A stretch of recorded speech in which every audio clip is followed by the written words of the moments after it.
안녕하세요. 저스입니다. 자, 오늘 2019년 6월 5일입니다. 자, 이 동영상은 지금 이 시기에 학생들에게 가장 필요한 얘기를 제가 물어보기 위해서 동영상을 찍도록 하겠습니다. 편입 영어 시험의 본질이 뭡니까? 우리나라에서 보는 모든 영어 시험들, 정말 많은 영어 시험들이지. 그때 출제자가 우리에게 물어보는 게 뭐야? 그러니까 영어 시험을 통해서, 그치? 우리는 지금 편입 영어 시험을 통해서 그 학교에 합격을 해야 되는 입장인 건데, 과연 출제자는 또 그 문제를 내는 학교에서는 우리에게 어떤 영어 능력을 요구하는 걸까? 생각해봤어? 우리나라에서 보는 모든 영어 시험들은 다 공통적인 특징을 가져. 그게 뭐야? 해석 능력이야. 그러니까 너희들이 지금 공부를 뭐 1월 달에 했든 3월 달에 했든 5월 달에 했든 뭐 작년부터 했든 상관없는데 너무 막 이것저것 난잡하게 공부를 하다 보니까 본질을 까먹는 거야. 그리고 너무 스킬적인 부분에서 헤매고 있어. 자, 다시 한번 얘기하지만 우리한테 출제자가 요구하는 건 영어 시험에서 우리나라에서 공통적으로 물어보는 건 다 똑같아. 해석 능력이야. 너 단어를 왜 외우냐? 해석하기 위해서. 문법 공부는 왜 하는데? 해석하기 위해서. 그 중요한 구문이라는 걸 왜 할까? 해석하기 위해서. 너 독해나 논리 수업은 왜 들어? 해석이 잘 안 되니까 전문가랑 같이 해보기 위해서 독해 논리 수업을 듣는 거야. 근데 과연 네가 요새 생각을 해봐. 해석하기 위한 영어 공부를 하고 있어? 아니, 너 다른 곳에서 헤매고 있어. 그러니까 시간 투자는 하는데 점수가 안 나오는 거야. 자, 잘 봐. 편입 시험은 똑같은 영어 시험이야. 그럼 출제자가 우리한테 뭘 물어보는 거야? 이 외국어 영어가 있는데 네가 모국어, 국어로 이거 무슨 말인지 알아? 이걸 물어보는 거란 말이지. 그러니까 어휘를 외울 때도 제일 기본이 되는 건 뭐야? 아, 해석하기 위해서 내가 어휘를 외워야지. 문법 공부할 때도 마찬가지야. 아, 내가 해석하기 위해서 문법을 해야 되지. 아, 혼자 하면 해석이 너무 안 되니까 전문가 도움을 필요로 하니까 독해나 논리 수업을 듣는 거란 말이지. 근데 이 말 그대로 본질에서 지금 많은 학생들이 벗어나 있어. 너무 난잡하게 들어가다 보니까. 영어 공부에서 우리가 영어 시험에서 우리에게 요구하는 건 본질이 첫 번째는 뭐야? 무조건 그 코드는 해석 능력을 물어보는 거야. 그러면 거기에 맞춰서 학습을 해야 된단 말이지. 물론 편입 시험의 특성상 해석이 다 돼도 문제를 합격을 할 수가 없어. 왜? 정말 말 같지도 않은 많은 문제를 제한된 시간, 짧은 시간 안에 누가 좀 더 빠르게 정확하게 해석해서 문제를 푸느냐, 이 싸움이지. 그러니까 해석하는 능력 하나 갖고서는 문제를 다 풀 수가 없는 거야. 그래서 더욱더 강의적인 부분, 독해나 논리 같은 경우는 뭐 인강을 통해든 현강을 통하든 무조건 전문가, 영어 교수님한테 학습을 당연히 배워야 되는 거고. 왜? 해석하는 능력은 베이스로 깔려 있다는 걸 가정한 채 그거 갖고는 다 할 수가 없는 거지. 그래서 나름대로 날릴 거 날리고 나름대로 전략이라는 것도 필요하고 스킬이라는 것도 필요하고 하는 거지. 그런데 그거보다 앞서서 너는 과연 해석이 될까? 너 기본적인 문장 해석 다 할 수 있어? 내가 영어에 어떤 문장을 갖다 줘도 자연스럽게 해석할 수 있을까? 물론 예외적인 학생들도 있어. 유학생들은 다르지. 왜? 외국에서 살다 온 학생들은 굳이 외국어를 우리나라 모국어, 국어로 바꿔서 생각할 필요 없지. 왜? 걔네는 영어로 듣고 영어로 이해해버리면 돼. 그럼 까놓고 얘기해서 외국에서 살다 온 학생들은 솔직히 까놓고 해서 독해나 논리 수업은 거의 들을 필요가 없습니다. 외국 살다 온 학생들은 영어로 봐서 영어로 이해하는데 무슨 독해나 논리 수업을 듣고 있어. 그럼 그 학생들은 독해나 논리 같은 건 필요 없지. 뭐가 중요한 거야? 본인들이 기출문제만 미친듯이 풀어보면 돼. 왜? 본인이 여태껏 봤던 영어 시험의 유형이 아니기 때문에 자기가 기출문제만 많이 풀어보면 독해나 논리는 금방 잡혀. 외국 살다 온 애들은. 그리고 그 파트에서 따로 그렇게 열심히 공부를 해야 될까? 솔직히 그럴 필요 없어. 단 반대로 외국에서 살다 온 학생들이 정말 약한 파트가 있지. 어휘. 왜? 이 정도로 난이도 높은 어휘를 외워본 적이 없으니까. 배워본 적이 없으니까. 또 뭐가 약해? 문법. 기본적인 생활영어에서는 문법 솔직히 필요 없지. 대화만 통하면 되는데. 그래서 외국 살다 온 학생들은 무조건 공부 방향성을 독해나 논리는 다 필요 없어. 문제 냈다 많이 풀어보는 놈이 결국 돼. 그리고 네가 영어를 어느 정도 이상하기 때문에 네가 솔직히 영어 지문 보고서 네가 국어로 생각할 필요 없잖아. 그냥 영어로 보고서 영어로 이해하면 되는 거거든. 근데 문제 유형에 익숙하지 않을 뿐이야.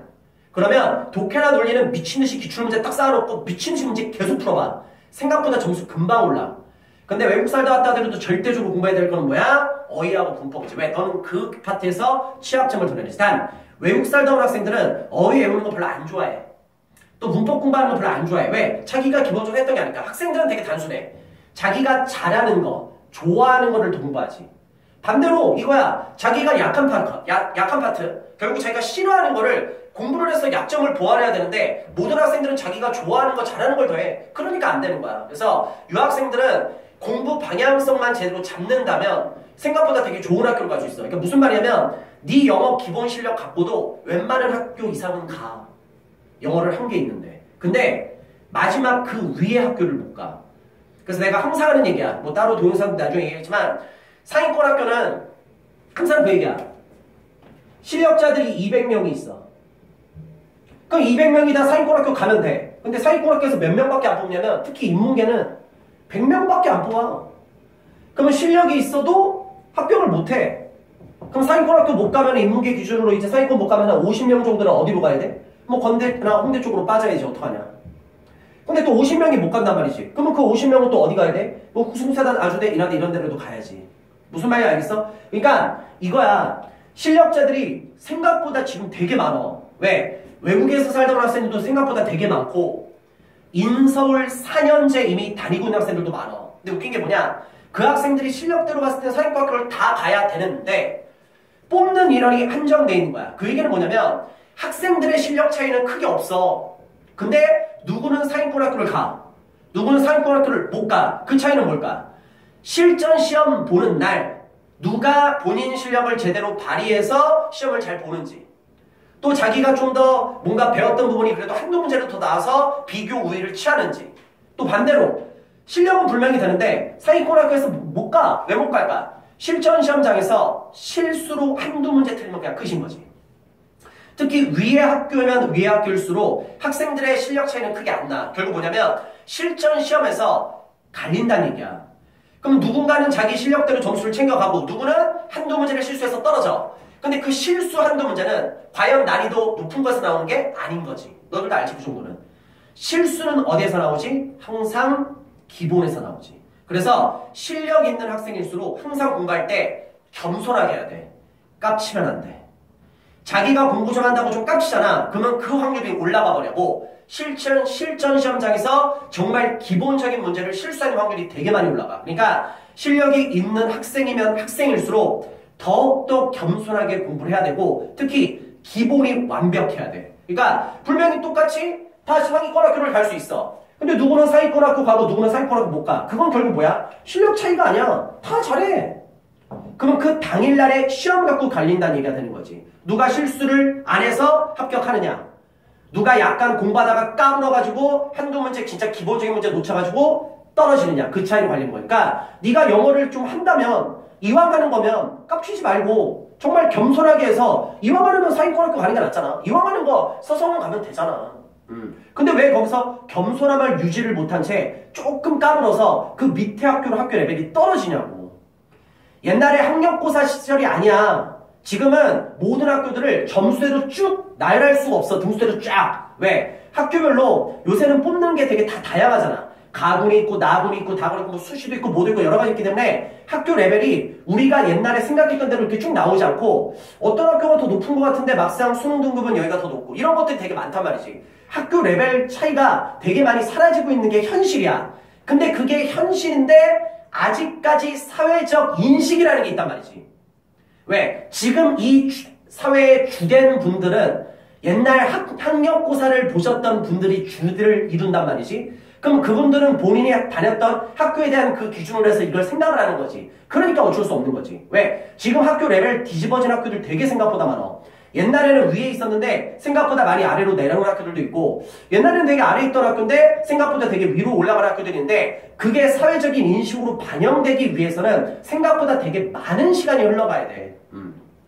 그러니까 나름대로 사회적 인식상 꼭 그런 건 아니지만 이왕 하는 거면 그래도 사람들이 인식할 때 조금이라도 한 단계 위 이게 좀 더 낫잖아. 그러니까 실력 있는 학생들이 좀만 겸손하게만 한다면 분명히 더 좋은 학교를 갈 수 있는데 왜 그 겸손함을 끝까지 유지를 못한 채 공부 좀 하니까 좀 까불어.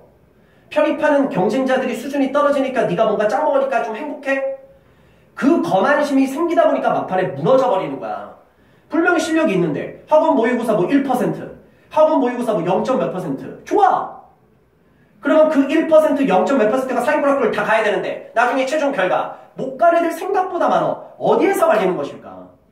공부는 잘하면 잘할수록 겸손해야 돼. 나중에 결국 실전에서는 한두 문제로 갈려. 지금 수능 가까이 본 학생들도 알지. 수능도 마찬가지잖아.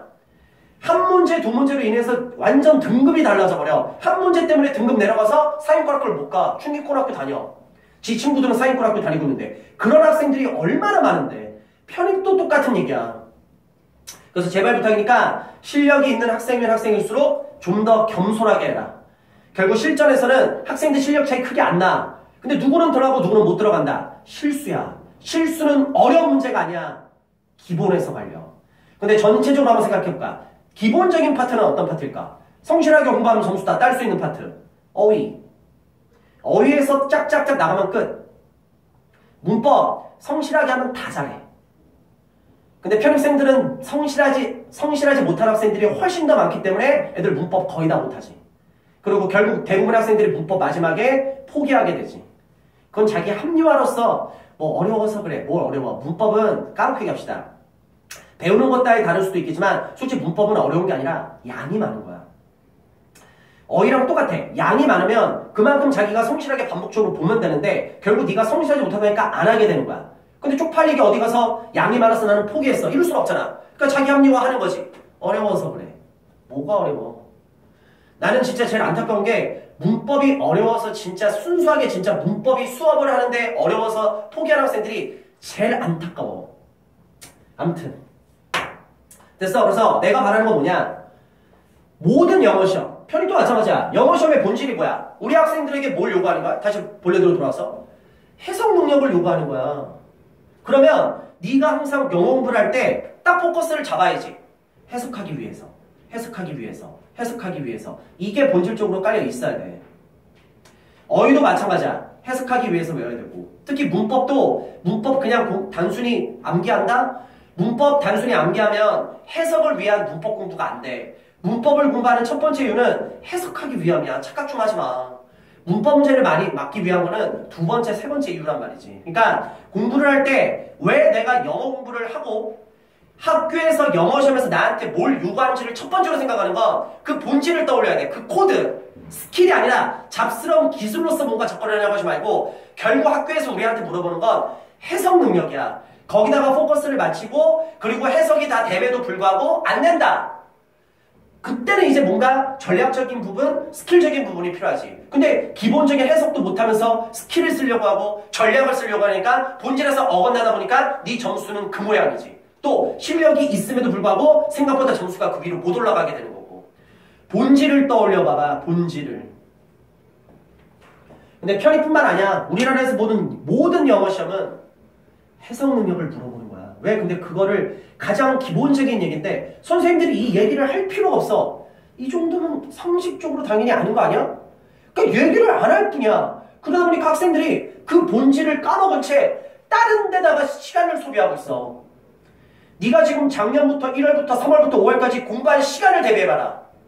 근데 너는 아직까지 기본적인 문장 해석도 제대로 못해. 그럼 네가 여태껏 공부한 시간이 다 허비되고 있다는 얘기야. 공부를 열심히 안 해서 떨어지는 건 좋아. 근데 쥐가 열심히 하는데 뭔가 공부 방향이 잘못 설정돼서 시간을 낭비해서 다 떨어져봐라. 얼마나 억울하냐 그게. 본질을 생각해라. 뭘 요구하는 것이다? 해석 능력. 어휘를 외울 때도 항상 생각하시고요. 문법도 마찬가지입니다. 문법 시간에 뭔가를 외우게 시킨다. 방향 설정이 잘못된 겁니다. 무슨 문법이 암기야. 해석을 위해서 문법 공부하는 거고 혼자 하면 잘 안 되니까 독해나 논리 시간에 전문가랑 같이 배우는 거고 또 편입이라는 건 말 같지도 않은 짧은 시간에 더럽게 많은 고난이도의 그런 해석이 어려운 많은 문제를 빠르게 누가보다 정확히 풀어야 되니까 혼자 하면 안 되잖아. 그러니까 전문가 도움 받으면서 그걸 빨리빨리 할 수 있는 기술을 배우는 것들이지.